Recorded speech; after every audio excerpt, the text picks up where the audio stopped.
профессор Громов Александр Александрович, проректор Томского университета, физико-химик.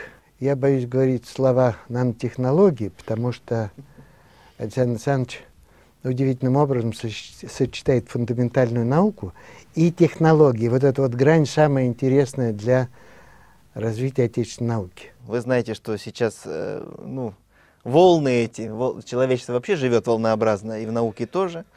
Нановолна сейчас у нас затухает, поэтому какая-то новые там, в основном политические, конечно, проекты разные реализуются. Я думаю, что по большому счету слово «нано» придет в то равновесное состояние, которому им и положено быть. В чем особенность металлов наноразмерных?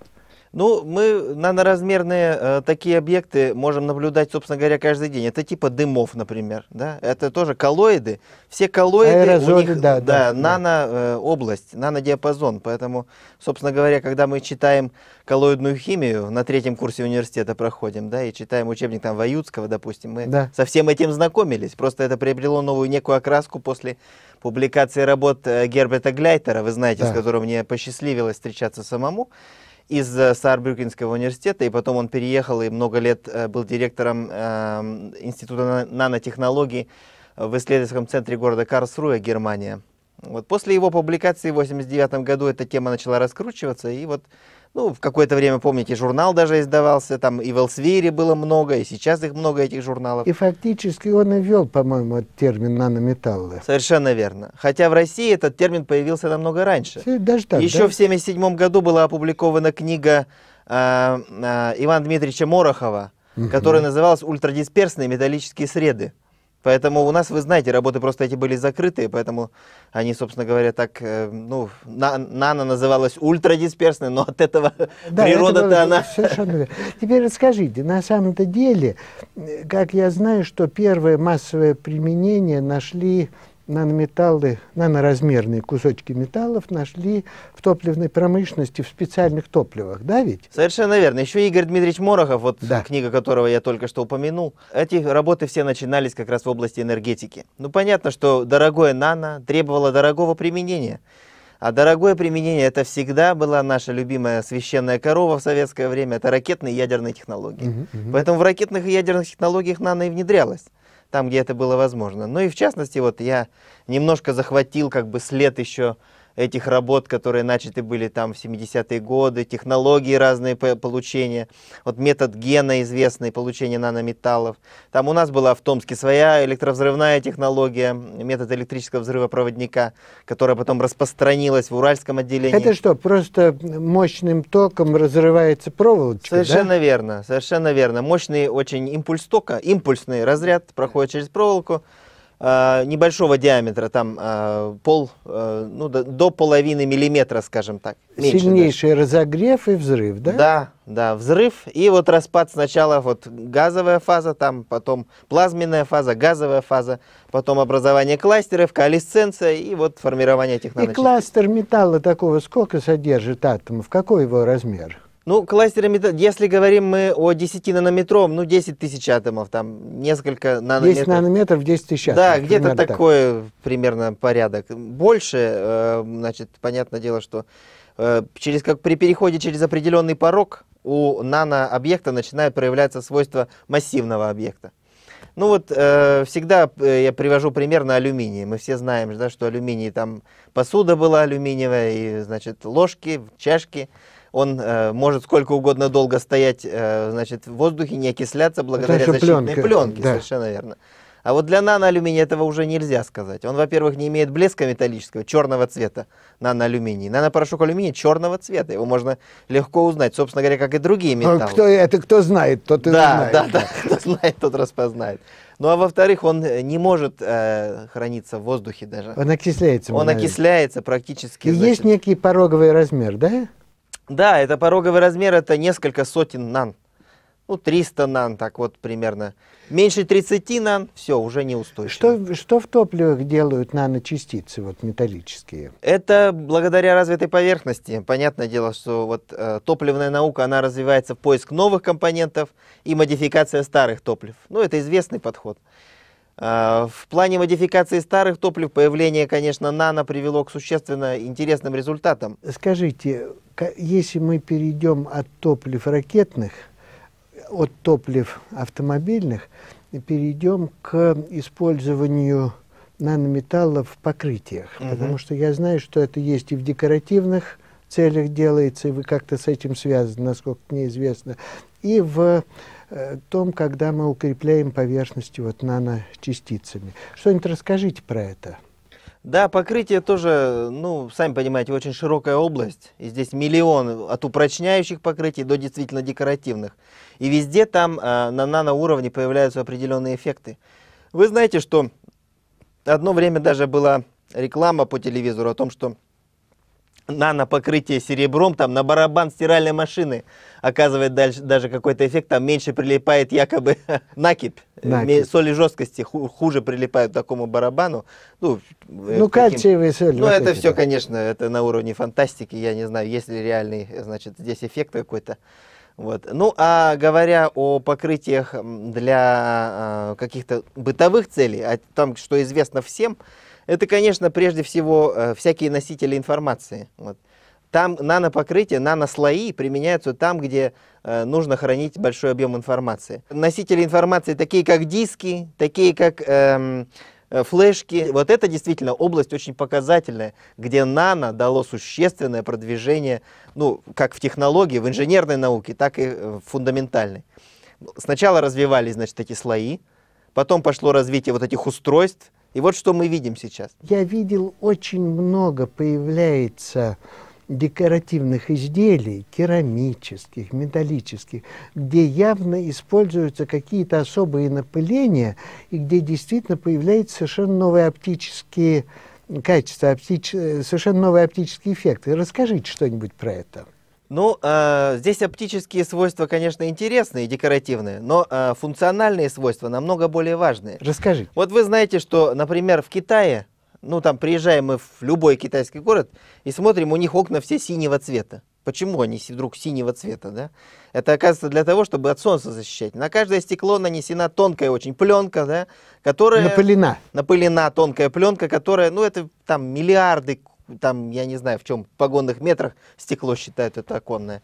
Вот. Напылена пленка, которая в зависимости от интенсивности солнечного свечения дает, значит, защиту внутри дома такого. Вы знаете, что... Это очки-хамелеончики, то есть стоят. Совершенно верно. Грубо говоря, это очки-хамелеоны. Но только не объемное окрашивание, а как раз вот нанесение слоев здесь.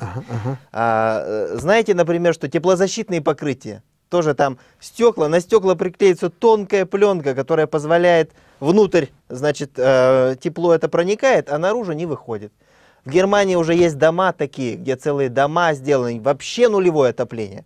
То есть зимой за счет обогрева телом своим собственным и за счет обогрева, значит, электроприборов, электроплита там есть какая-то, да, батарей нет даже. Может человек существовать в таком доме? Сейчас снова стало модно по многим телевизионным каналам, по радио рассказывать о достижениях науки. Я очень люблю слушать такие передачи и крайне огорчен тем, что, как правило, рассказывают по материалам журналов Nature, Science, по японским обзорам, и почти никогда ничего не рассказывают об отечественных достижениях. Я не думаю, что это сознательная политика, я просто думаю, что тут просто есть необразованность людей, которые несут знания о науке в массы. Это я говорю вслух и в эфир. Вот, но я в нашей передаче, вот канал Russia.ru, старается рассказать об отечественных исследованиях. Вот что-нибудь расскажите о том, вот в вашем Томском университете, вот в сибирских университетах и исследовательских лабораториях, что интересного вам кажется есть в области нанодостижений и вообще в научных достижениях? Интересные разработки есть, безусловно, и они есть как в области инженерной науки, так и в области фундаментальной науки. Ну, говоря про родной Томский политехнический университет, вот одна из интереснейших разработок – это так называемая фторидная технология получения диоксида титана. Банального диоксида титана, который мы добавляем в кремы, да, там, ну, знаете, в краски, белого, вещество белого цвета. Это краситель. У нас в России не производят. У нас он весь импортный, от Китая до, так сказать, Европы. И вот эта технология мы... Хотя у нас месторождений... Да, совершенно верно. Вот. Эту технологию мы в Томском политехническом раскручиваем, и, значит, вот есть определенные успехи и по внедрению, И это вещество должно быть очень тонкодисперсное. Конечно, оно тонкодисперсное должно быть, потому что, ну, оптические свойства, сами понимаете, они на очень большой поверхности могут только реализоваться. Да. Ну, Новосибирский академгородок, известнейший институт катализа, который совершенно... Он с первых дней Новосибирского академгородка там поднялся, да? Да. Действительно, это ведущая мировая школа. И академик Пармон, который его поддерживает, и который там, ну, прилагает очень много усилий, чтобы кадры сохранить, они не разъехались, чтобы им было комфортно там работать. Только что недавно совсем я там побывал, посмотрел, там они ведрами уже эти нанотрубы. Ну, сбыта нет, к сожалению. К сожалению, российского сбыта нет. Вот в чем проблема-то наша. Наша фундаментальная наука великолепна. Вот. Наши разработки в области инженерной мысли кормят весь мир сейчас. Проблема заключается в том, что они не востребованы в России. И здесь нужно принимать решения на государственном уровне. Тут совершенно очевидно это, да. И, как говорится, эту связь, которую сейчас вузы и, значит, научные организации вынуждены являться локомотивом экономики вместо промышленности. Но это же абсурд совершеннейший. Потому что промышленность должна спрашивать, грубо говоря, ученых, да, сделайте мне то, что нужно, вот я хочу сделать заказ у вас. А получается наоборот, мы вынуждены предлагать промышленности передовые разработки и говорить, пожалуйста, внедряйте их. Вот. И как-то, ну, то есть эта связь совершенно в другую сторону, с ног на голову. Тоже вентильная система. Да? Абсолютно. В одну сторону идет, а в другую не идет. Александр Александрович, вы сейчас не просто профессор, вы сейчас проректор одного из ведущих вузов страны с великолепной перспективой развития науки и образования. Что вам кажется важным завтра у нас? Ну, не проректор, заместитель проректора Национального исследовательского Томского политехнического университета. Что кажется, в чем проблема нашего завтра? В том, что оно у нас должно быть. Это хорошо. Чтобы наше было завтра, нам нужны молодые люди, которые бы работали в России и были патриотами России. Очень важно, патриотизм как национальная идея, ну, это совсем не банальность.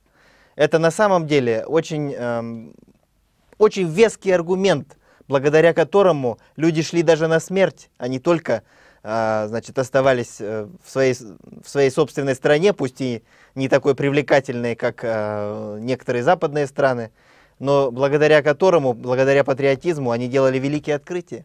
Не только благодаря тому, что они были помещены в шарашки, да, и совсем не благодаря этому, а потому что они действительно были патриотами этой страны. Я думаю, это как раз очень важно, то, что вы сказали. Да.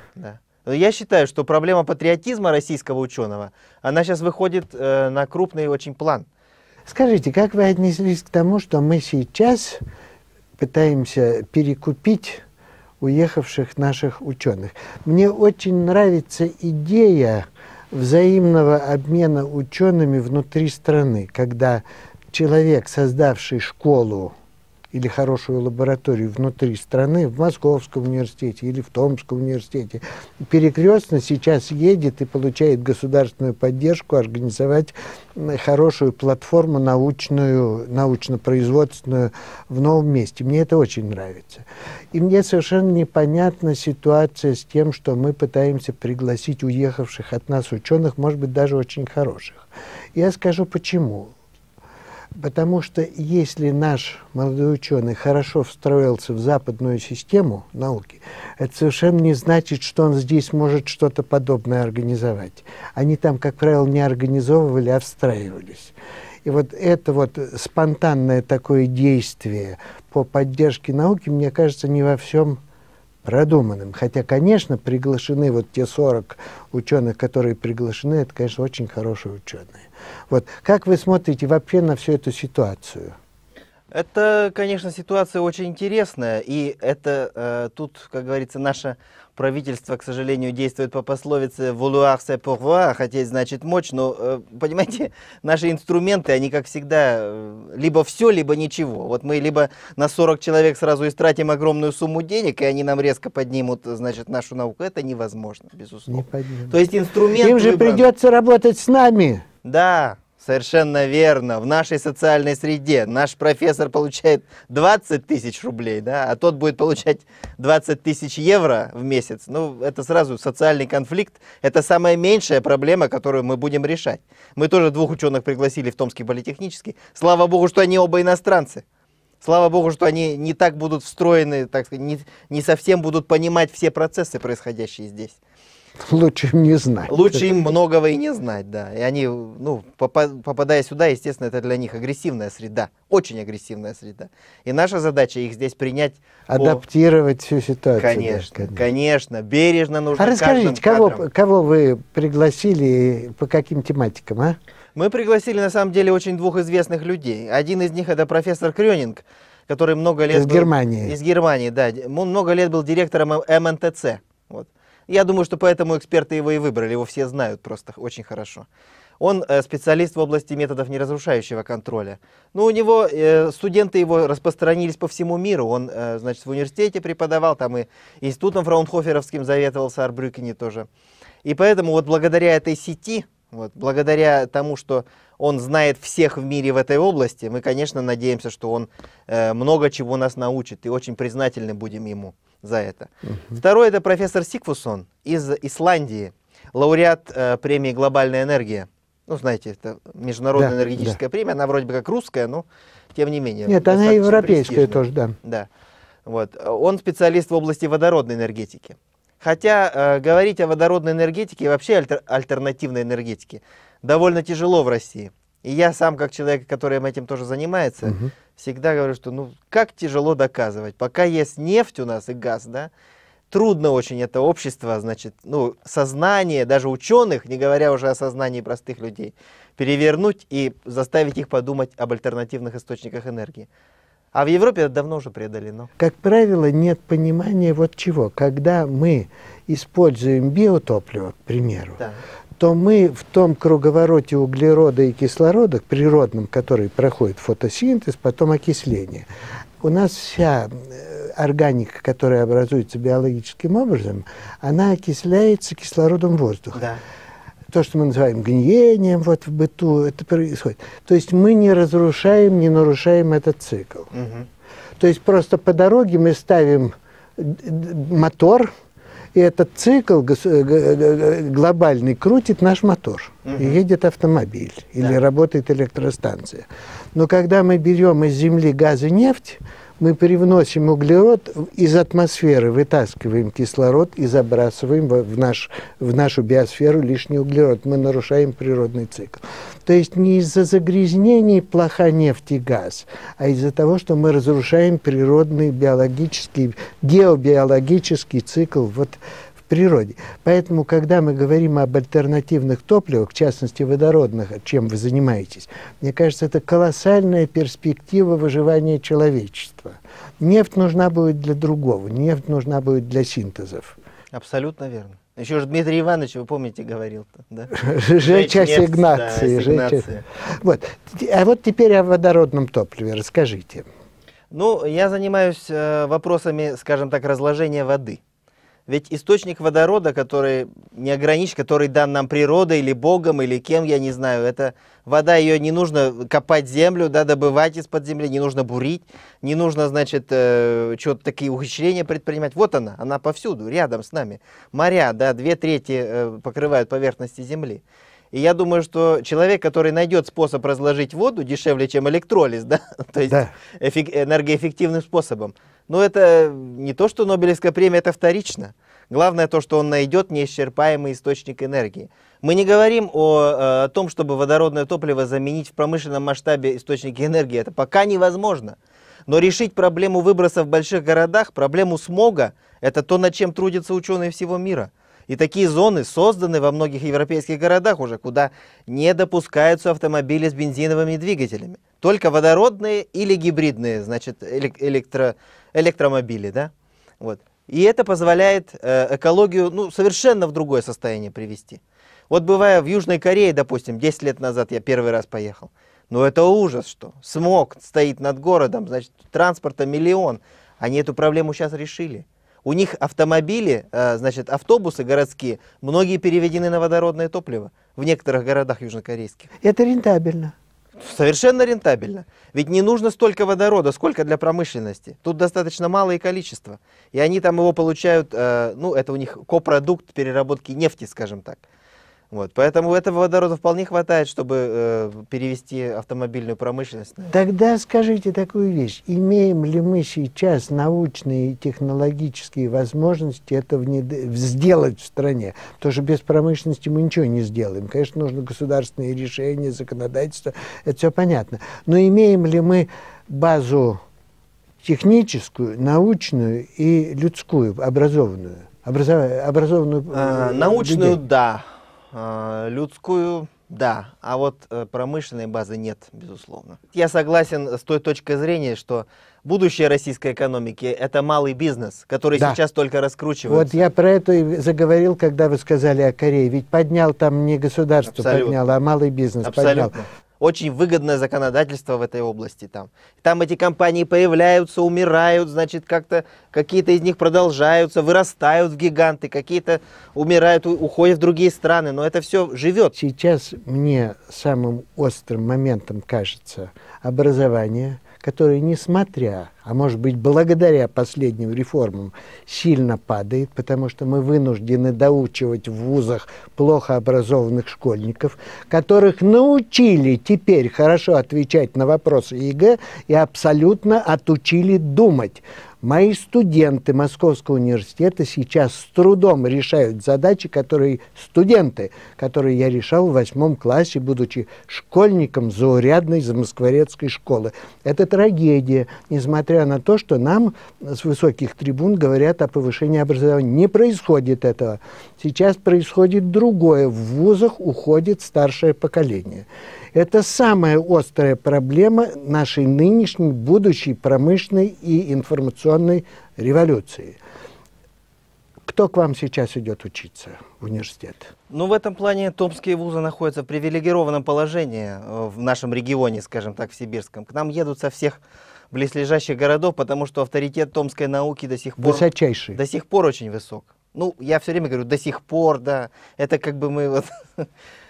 Потому что мы просто болеем за нашу страну. Ведь почему мы так говорим? Всегда нужно знать, чему учить, потому что новомодные вот эти вот течения, которые часто бывают, они навеяны неизвестно кем и неизвестно откуда. Но здесь, видите, что, как сказать, можно явочным порядком сохранять вот эту вот российскую научную школу, да, и образовательную школу. То есть российские образовательные технологии, скажем так, которые привели нас к спутнику, там, Юрий Гагарин и прочие там... Пятилетка, ну, я вам не буду перечислять эти достижения, вы их все и так знаете, уважаемые зрители.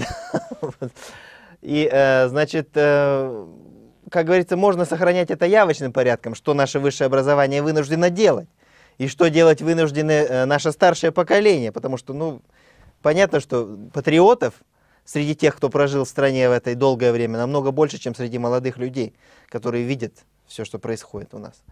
Вот. А второй вопрос, регулировать это на государственном уровне. Вот если бы, опять, да, сослагательное это наклонение, мы все время живем в мире этого «бы». Если бы государственная политика в области образования не скатывалась к банальному копированию европейских и американских традиций, ну, мы намного бы преуспели. Меня все время восхищает, что я до сих пор работаю на экспорт. Да. Мои студенты уезжают. А нам меняют то образование, продукт которого затребован на Западе. И мы делаем то самое образование, которое там не работает. Ведь почему? Кто? Ни со мной, ни с вами по-настоящему за последние 20 лет никто никогда не обсудил, как строить образование. Кто-то где-то это обсуждает, но абсолютно не научное, ни образовательная, ни профессорская общественность в это не включены. Мне кажется, что не первый раз я говорю, что только от нас с вами, лично от вас, лично от меня, очень многое зависит, как завтра будет жить страна. Потому что многие темы уйдут из наших общений, многие люди уйдут, но сохранить выдающееся отечественное образование мы должны, и отечественную науку. В науке и производстве происходит синтез. Он еще не очень заметен. И катализатором все-таки в первую очередь должно стать образование. Я не очень верю в такие вот локальные инновации. Ну, понятно, о чем я сейчас говорю. Это все должно быть структурным решением. И от нас это все зависит. Я еще раз эту тему поднимаю. Спасибо, Александр Александрович. Спасибо вам большое.